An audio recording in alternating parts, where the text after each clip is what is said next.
On va passer rapidement à La ilaha illallah Muhammadur Rasulullah sallallahu alayhi wa sallam. Une explication extrêmement rapide de La ilaha illallah. Ça veut dire quoi? La ilaha, c'est la négation totale. Et ensuite tu as illa, l'exception. Illa Allah. Quand tu dis La ilaha illallah, c'est comme si tu disais quoi? Imagine-toi, tu as plein de choses sur la table. Et quand tu dis La ilaha illallah, avec ta main, tu enlèves tout ce qu'il y a dessus. Il ne reste plus rien. Et ensuite tu dis Illallah. Vous saisissez? Tu as fait la négation totale de toute chose pour ne laisser que quoi? Que Allah Azza wa Jal. C'est ça tout simplement. On a souvent une traduction qui est faite dans les livres qui est il n'y a de Dieu que Dieu. Déjà Dieu, je ne connais pas. Moi je connais Allah. Dieu, tu peux le mettre au pluriel. Allah Azza wa Jal, tu ne peux pas le mettre au pluriel. C'est vrai ou pas? Parce que Allah à l'origine c'est le mot Al-Ilah. C'est pas Allah, c'est Al-Ilah.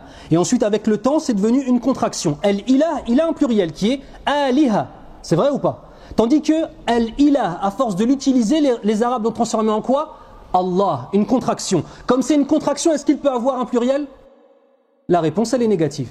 Donc s'il vous plaît, on ne dit pas Dieu, on dit Allah. Allah, subhanahu wa ta'ala. Et n'oubliez pas le ha quand vous dites Allah. C'est pas Allah, Allah.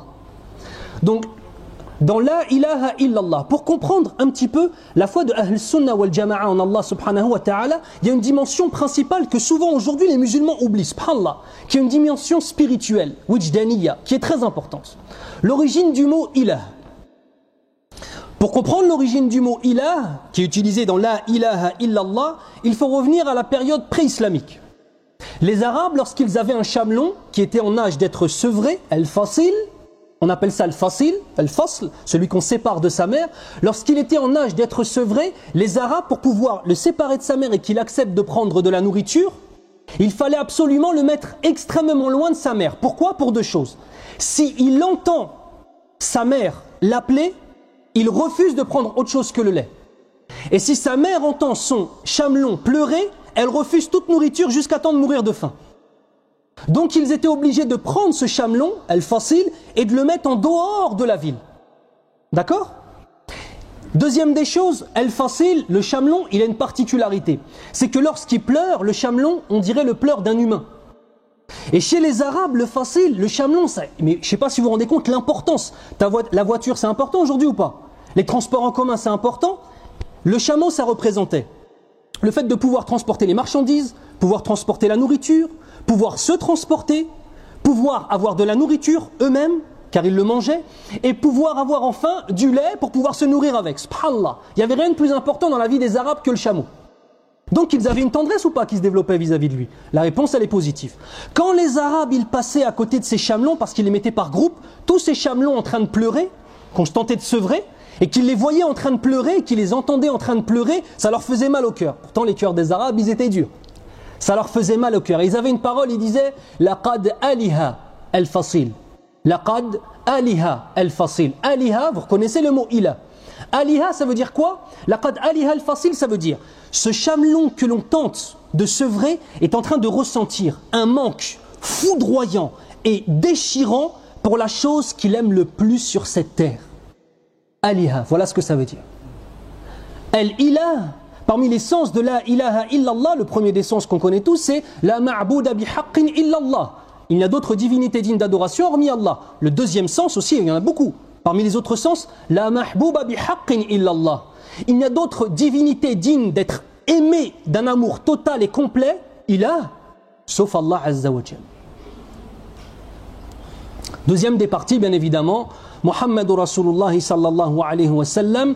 Allah Azza wa Jal dit dans le Coran al-Karim Qul in kuntum tuhibbuna Allah fattabi'uni yuhibbukum Allah wa yaghfir lakum dhunubakum. Dit Allah Azza wa Jal, regardez comment c'est important chaque mot du Coran al-Karim. Quand ça commence par Qul, c'est quoi? C'est du amr, c'est de l'impératif. C'est un ordre qu'Allah Azza wa Jal te donne. Qul, c'est un wajib shar'i pour le Nabi sallallahu alayhi wa sallam de dire la chose. In kuntum tuhibbuna Allah. Si vraiment vous aimez Allah Azza wa Jal, in c'est min adawat al-shart, la condition. Fattabi'uni. Alors, suivez-moi. Yuhibbukumullah. Première des choses. Si vraiment tu aimes Allah Azza wa Jal, tu suis son prophète. Si tu ne suis pas son prophète, c'est que tu n'aimes pas réellement Allah Azza wa Jal. On appelle ça mafhum al-mukhalafa dans usul al-fiqh. Si vraiment tu aimes Allah Azza wa Jal, tu dois suivre le prophète sallallahu alayhi wa sallam. Mais attends, c'est pas fini. Regarde le résultat immédiat. yuhibbukumullah. Allah Azza wa Jal va vous aimer. Et là, la forme même du verbe, c'est pas yuhibbukum, ça ou là là, yuhibbukum. C'est ce qu'on appelle une forme de verbe archaïque. Wa kullu ziyadatin fil mabna, ziyadatun fil ma'na. C'est intraduisible en français, ça sert à rien. Pour les arabophones, ils auront compris. Kullu ziyadatin fil mabna, ziyadatun fil ma'na. Yuhibbukumullah. Allah Azza wa Jal. Mais c'est pas fini. Allah il t'aime. Qui n'a pas envie d'être aimé par Allah Azza wa Jal? Alladhi khalaqa as-samawati wal ard. Alladhi yarzuquk. Celui qui a créé les cieux et la terre, celui qui te donne à chaque instant la subsistance. Et la subsistance, c'est pas simplement la nourriture que tu mets dans ton frigo, ya akhil karim. La subsistance, c'est le fait que tu arrives à respirer tout de suite. Ça, c'est une subsistance d'Allah Azza wa Jal. Que ton cœur batte. Ça, c'est une subsistance d'Allah Azza wa Jal. Allah Azza wa Jal, dans son qadar, dans sa prédestination, à chaque microseconde, il est en train de faire en sorte que par son qadar, ton cœur, il batte. Subhanallah. On ne va pas vouloir être aimé d'Allah Azza wa Jal. Et n'oubliez pas le hadith. Lorsqu'Allah Azza wa Jal aime quelqu'un, il leur donne aux anges de l'aimer. Et quand les anges, il leur donne à Jibril alayhi salam de l'aimer. Ensuite, Jibril leur donne à tous les anges de l'aimer. Et lorsque tous les anges l'aiment, tous les hommes l'aiment. Subhanallah. Il y a des gens, tu les rencontres, tu les as vus une fois dans ta vie, tu les aimes. Ça, oh là là.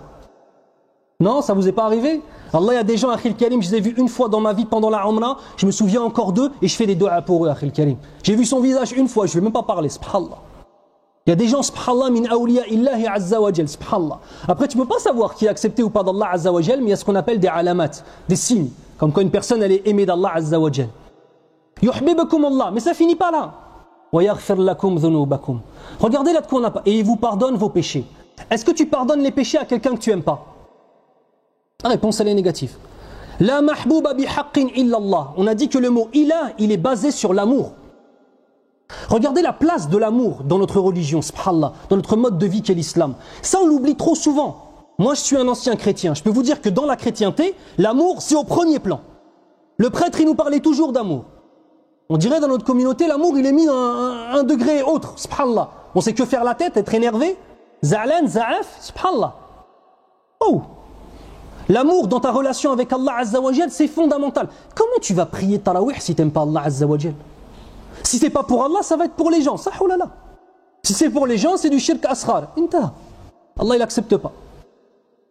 L'amour pour Allah Azza wa Jal est une dimension essentielle dans nos existences. Et si on délaisse cet amour pour Allah, et si on ne développe pas cet amour pour Allah Azza wa Jal, on va ressembler à qui, akhil karim? Allahul musta'an. À tout, sauf au prophète sallallahu alayhi wa sallam. Les sciences islamiques, la langue arabe et le Coran sur la plateforme méthodemedinplus.fr. Apprenons ensemble car chaque verset est une clé et chaque hadith est une lumière.